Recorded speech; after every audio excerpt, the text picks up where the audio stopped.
Welcome to the Cash Flow Guys podcast. Join Tyler and his team as they unlock the secrets to achieving financial independence through wealth-building strategies inspired by Robert Kiyosaki and other thought-provoking leaders. Learn to build leveraged streams of cash flow that land in your pocket and improve your quality of life. Gain access to cutting-edge ideas that will increase your productivity and streamline your success. Find out how to supercharge your retirement plan so you won't have to retire with a pay cut. You can escape the rat race. Are you ready?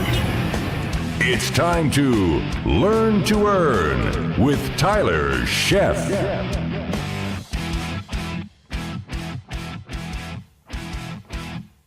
Welcome to the Cash Flow Guys podcast. It's that time again. We are here for another episode of the Cash Flow Guys podcast.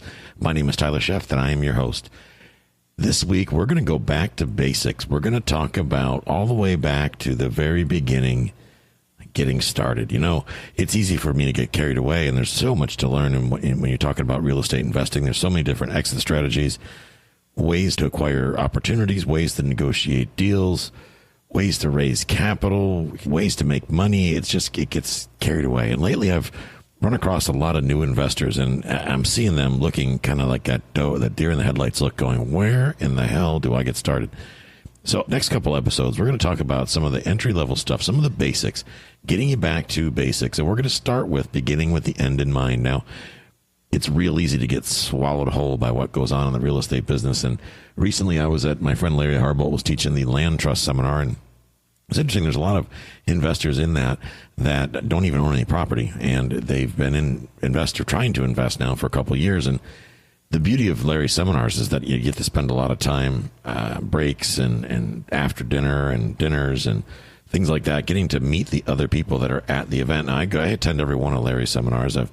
I love going to his events, and I go because I like to meet people, and I always learn something new every time I go. Larry's a great teacher, and I really enjoy learning from him and being around him when he does his seminars. He's somebody that I look up to, so I want to spend as much time around good people like that as I possibly can. Now, what I learned, though, was a lot of people that were there, they're quote-unquote investors, but they haven't done any deals yet.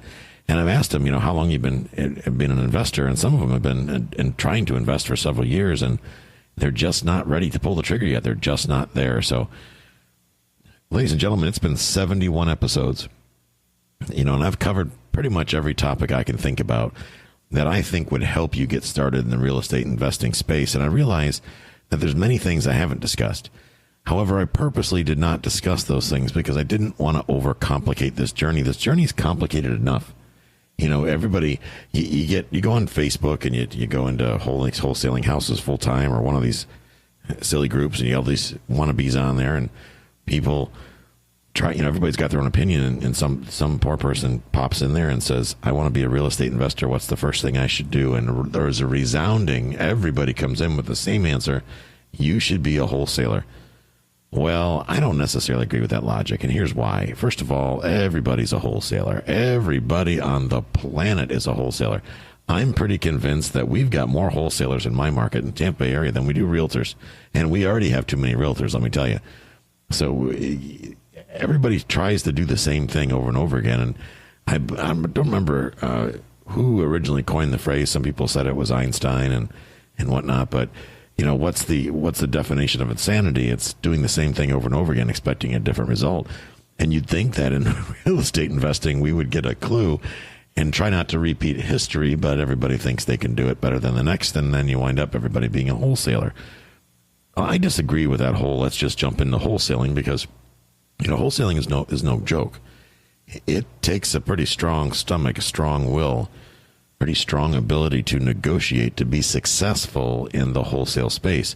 If you're getting into those flipping contracts type thing, you're assigning contracts. It's not, I guess it's a great way to learn, but it's also kind of like, why don't you go ahead and cut your big toe, get the blood in the water, and then jump in with the sharks. It could be a little much for a lot of people. So today I want to talk about, let's just start at step one. Let's start right back at the beginning.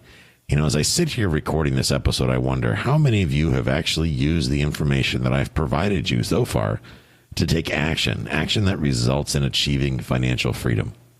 How many of you? Now, I can't see if you had your hands up, but I want you to ask yourself this question. Have I applied anything that I've learned from Tyler? And I know a lot of you have, and a lot of you have achieved success, and I'm proud of you for doing that.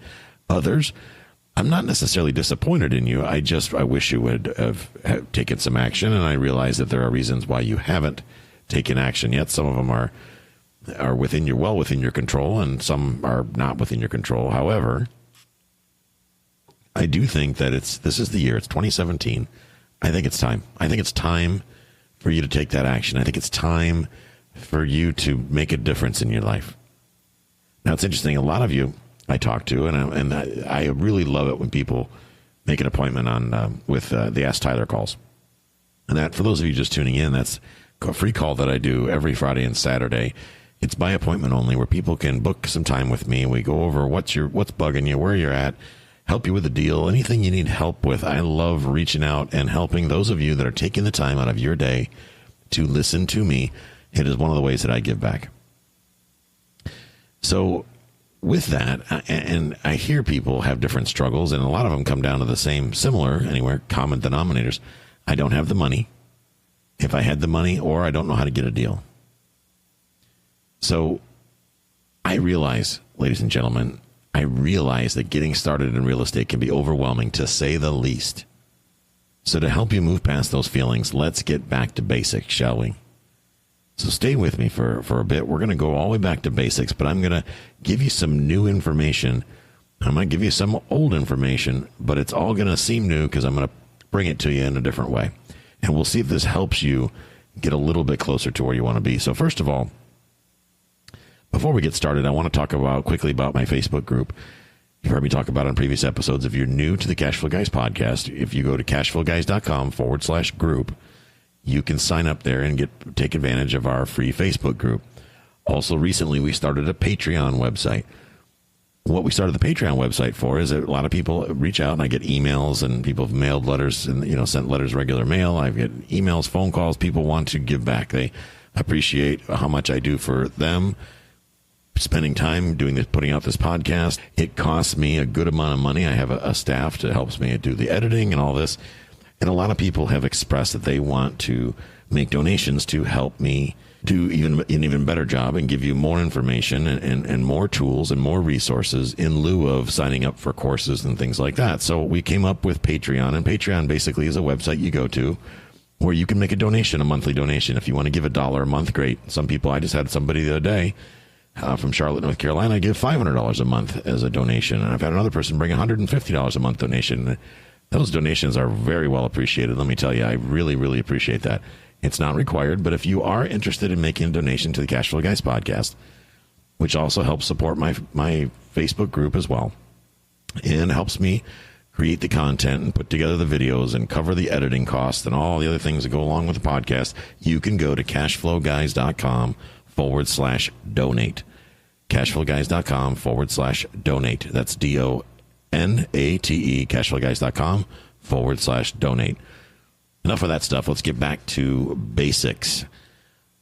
We got to start with our why. And I know, and a lot of you are rolling your eyes again. You're like, oh, he's back on that why thing again. But it's very, very important. And when I see people failing, it's usually because they don't want it bad enough. So they haven't realized why they're doing it. Sometimes people are doing it for different reasons. Sometimes people are doing it just for fun because they're bored. I don't know, because they love the challenge. So let's ask ourselves for a second, why are we doing this to begin with? What is it about where we are that inspired us to look to real estate as a change strategy? Think about that for a second. What is it about where we are right now that inspired us, or where we were that inspired us to think about real estate as a change strategy? Well, I can answer for me. I was raised in it. My mother's been a real estate broker for almost 40 years now, 40 years in the business. I was raised in it. I was born in a building. That's real estate. I grew up in a couple different houses. Well, I guess we all were. Some of you were probably born in a hut, but that's a whole different story. Actually, I have listeners out in Montana. I didn't even think they had the internet in Montana. That's impressive. So those of you, my Montana friends, shout out to Montana. But what paths led you here? What paths led you to where you sit or where you stand right here and now? Do you feel that you will get rich as a real estate investor? And if so, define rich. What does rich mean to you? Some people, I've got one gentleman that he moved here from Russia, listens to our show. I talked to him a few months back. See, you thought I forgot about you, but I talked to him a few months back. He's driving down the open road here in the U.S., waiting to get his citizenship. He wants to live the American dream. Wants to buy one house at a time, build his wealth, and escape the rat race. He's a young man. He's still in his 20s, and I admire him for taking the action to do so. So for him, he has a certain definition of what rich is to him. Other people don't really care if they're rich. For me, it's about building wealth. I don't really care about the Lamborghinis. I don't care about I'd like to have a jet. That'd be cool, but I really don't like to fly. So, I'll do it, but I'm not giddy about it, but I've always wanted to get my pilot's license. I don't need to be rich, quote unquote, but I do want to continue to build my wealth. That's important to me. Most people fail because the why simply is not strong enough for them, or it remains undefined. And a lot of people, they just don't sit there and take the time to figure out why they want to do this, or they come up with a superficial reason why. And later, we're going to talk about negotiation tactics and things like that when you're in front of buyers and sellers. And one of the most important things you can ask a seller when you're negotiating terms, and I don't want to get ahead of myself here, but this is important, is what are you going to do with the money? Why are you selling? See, you always want to be in a position where you're asking questions instead of assuming the answers. That's critical. That is absolutely critical. Make sure you are in a position to ask the questions. Don't assume the answers. So like I said a minute ago, most people fail because their why simply is not strong enough. Oh, I just want to get rich. Or I want a Lamborghini. And at the first sign of trouble, when things get a little complicated, they're like, well, the hell with this, I'm done. The why goes beyond because I hate my job. That's another popular one. Because I want a Lamborghini. I want you to dig deeper. I want you to really think why you're choosing real estate. You could go do, I don't know, the Forex, foreign exchange. You could open a lemonade stand. You could sell diabetic test strips or whatever it is they do on the internet now. Heard that's quite lucrative. All kinds of different things you can do to build wealth. Okay, it just really depends on how quickly that happens. I guess the bigger the assets that you're playing with, the bigger the toys, the bigger the rewards. But ask yourself that question. Why am I here doing this? What is it about real estate? Do I like taking ugly things and making them pretty? Do I like architecture? Do I just like the fact that real estate usually involves larger amounts of money? What is it? What makes sense to me? Many of us spend a great deal of time refusing to dig deep. It's very easy for us to think in shallow terms.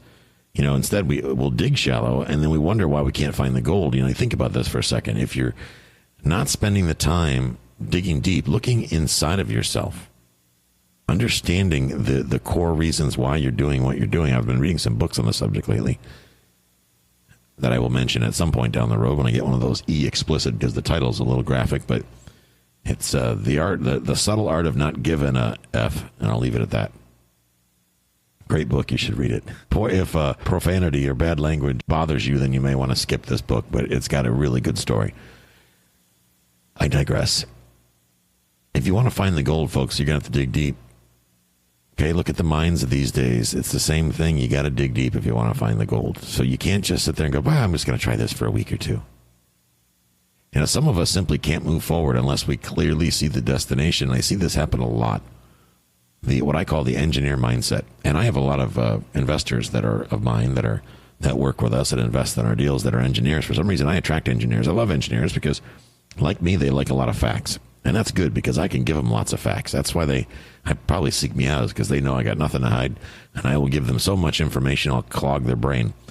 Because I love looking at the data and I love playing with the numbers and looking at different things and seeing how we can turn something that's ugly into something that's profitable. I just get a kick out of that. So I wind up dealing with a lot of engineers.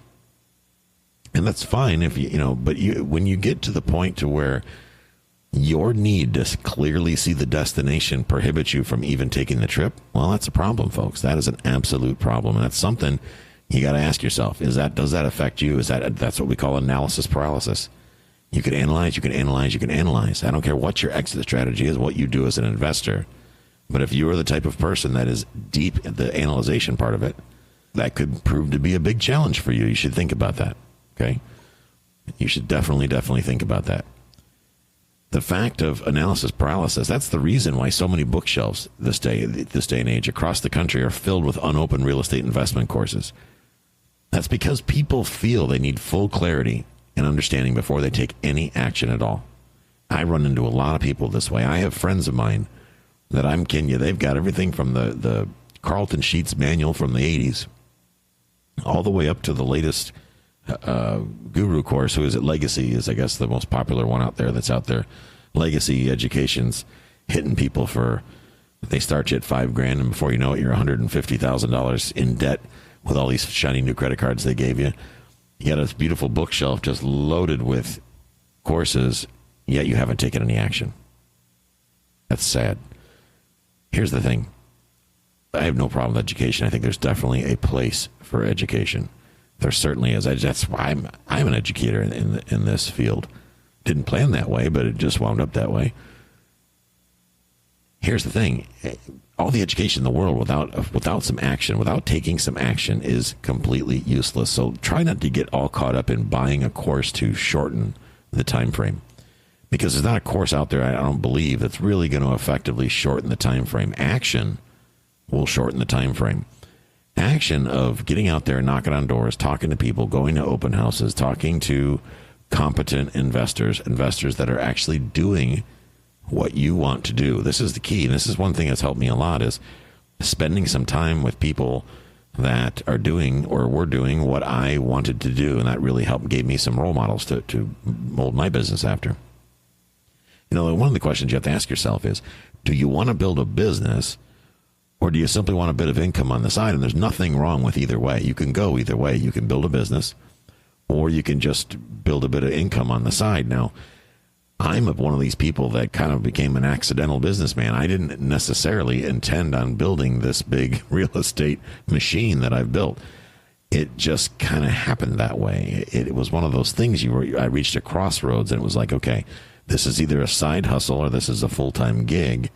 Which is it? Now, for me, my passion is the art of the deal. I just love being in the deal and working the deal. And my second passion is teaching people. I truly love watching people learn. I really get a kick out of helping people, watching them see that feeling of, I got it, I understand it now, I get it, and then watching them take the action to succeed. I get a real kick out of that.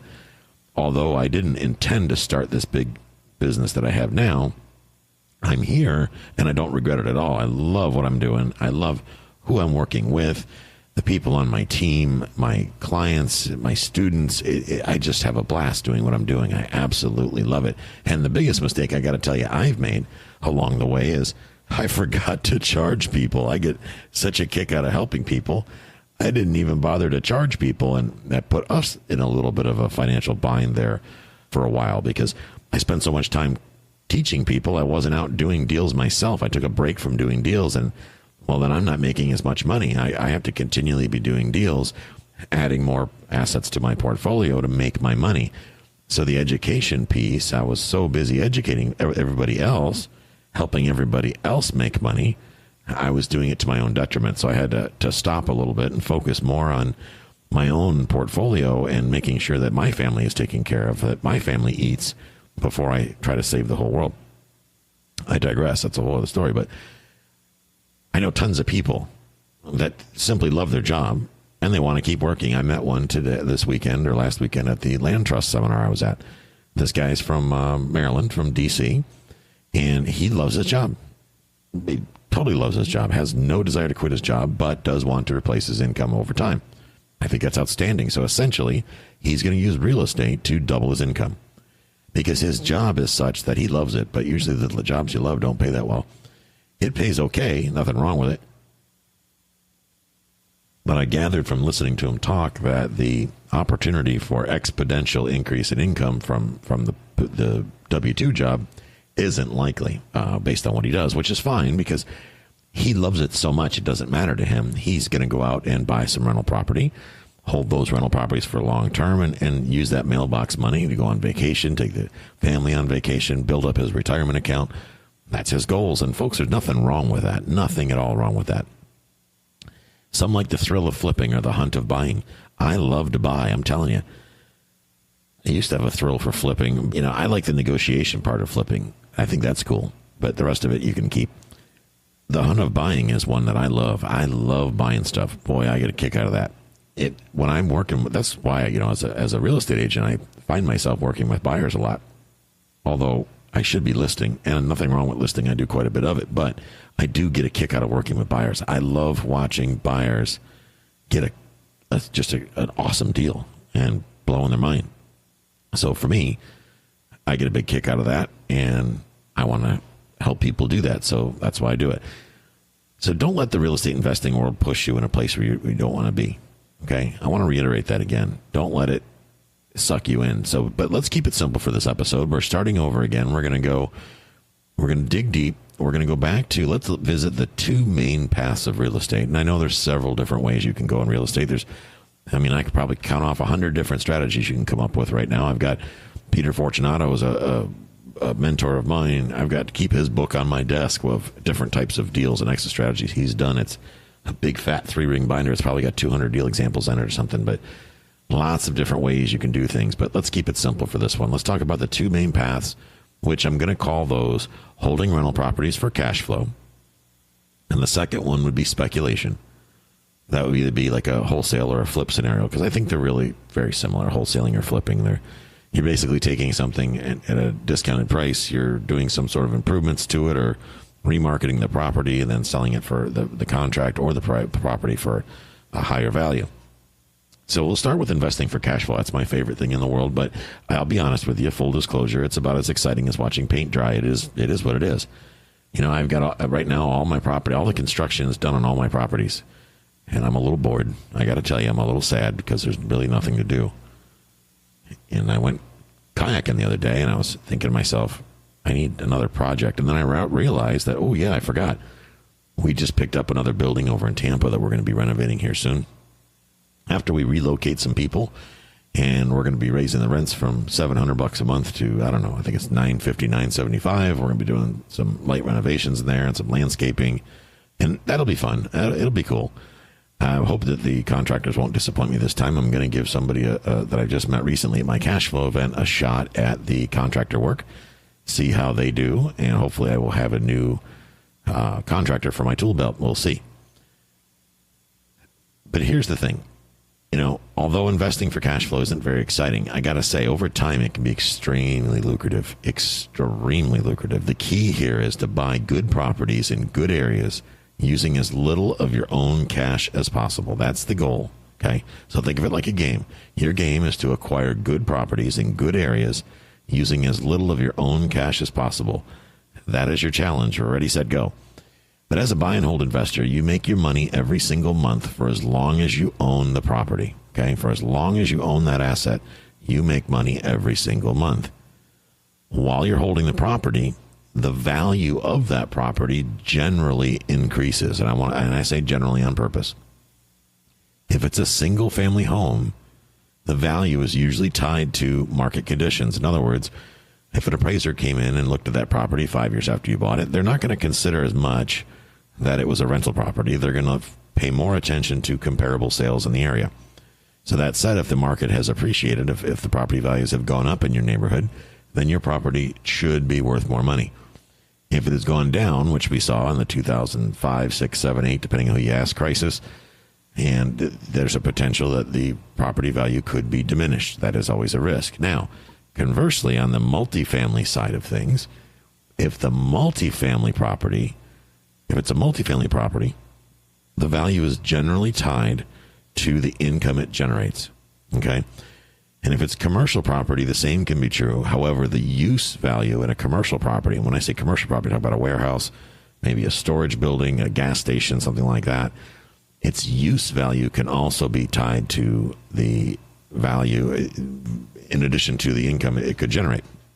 For example, if you own a manufacturing facility and you're buying a warehouse to move your facility inside, then obviously that Warehouse is not going to generate income as a building. It's a place for you to put your toys so you can make money. So the value will be looked at more of the use value, what's in it for you type of thing. And I'm not going to dig too deep on that today. At some point, I'll get an appraiser on here and they can bore you to tears with all that. But during the initial learning phase, you got to seek out others who are already investing in the type of properties you are considering. That is very, very important. When I say seek out others, in my market, for example, Pete Fortunato, Larry Harbolt, people like that, you can meet, and they're just legends in the industry. You can meet them at the local McDonald's, and you buy them a cup of coffee, and they'll talk to you for hours about real estate, about everything you want to know about real estate. They'll tell you more than you ever wanted to know about real estate, actually. But you got to get off your butt and get down there and go talk to them. And they don't expect anything but a cup of coffee. And really, that's kind of the way it should be. That said, people sometimes blow my phone up and I'll get text messages and they send me a bunch of stuff and go, is this a good deal? Should I buy it? It's like, well, easy, killer. I mean, lots more to consider. If I spend all of my day telling people if they've got a good deal or not, number one, that's just not going to work because I don't know enough about them or the deal to be able to really tell. But number two, obviously, I'm not devoting any time to my family and my vocation, which is not good for me either. So if I can't, take care of my family, then I'm no good to help anybody else. I digress. But during the initial learning phase, you should find people from time to time. And I've got people that I help out from time to time, and Jody and Lance and Vlad and all these people. You guys all know who you are that come to me, and Jerry and all the people at my cash flow events come to me and ask me questions. I'm more than happy to get them to answer their questions when they ask it. But they also realize that I am very busy and my time is valuable, and they respect that. So that they send me an email. They don't call me 5 minutes later and go, did you get my email? Did you answer my question? They don't then follow it up with a text message and stalk me. They ask a question. They respect that when I have the time, I will get to it, and I'd be more than happy to answer it. And I encourage all of you to reach out to me via email if you have questions about anything involving real estate. That's why I do those 30-minute calls. I'd be more than happy to get on a 30-minute call with you.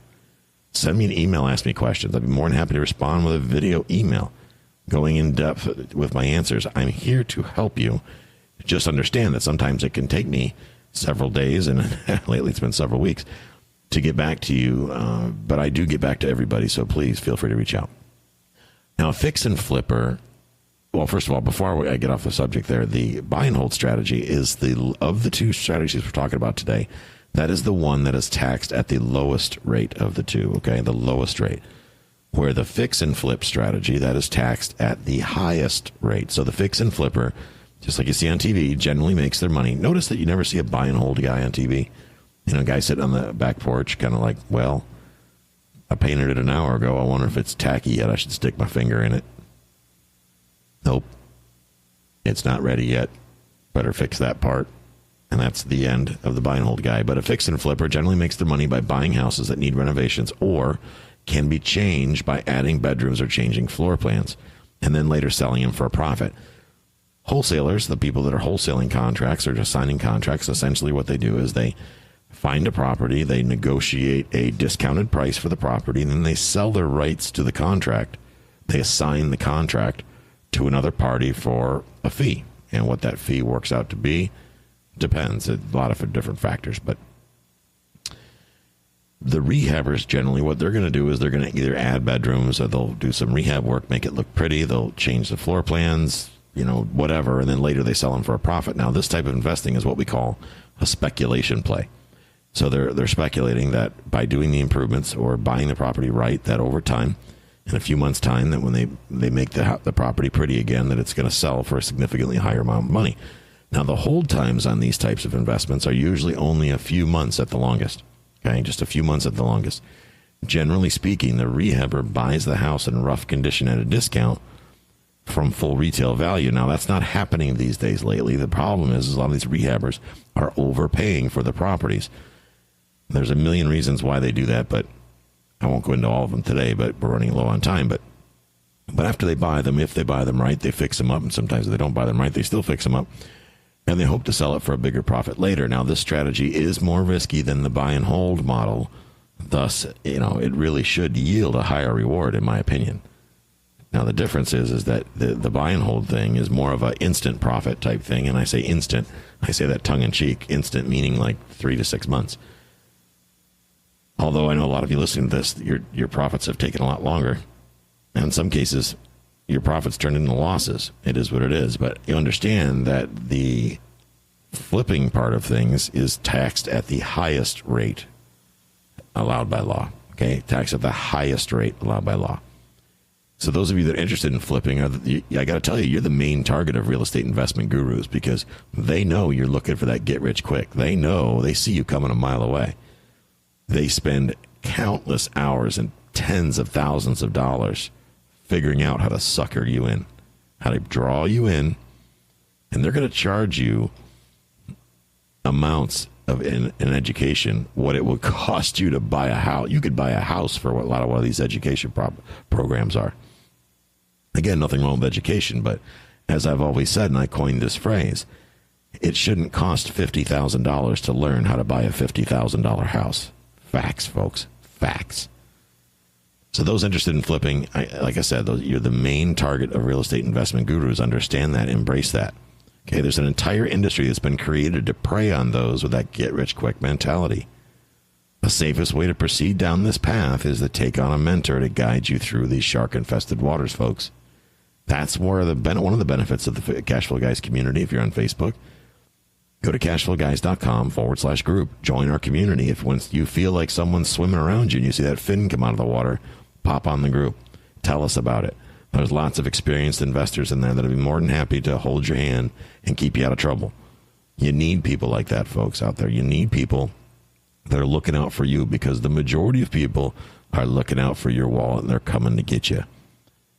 So that's going to wrap up this week's episode. And again, if you want to make a donation to help us improve our podcast, improve our show, put out more content to you guys, go to cashflowguys.com/donate. cashflowguys.com/donate. If you want to get on the phone with me, absolutely free of charge.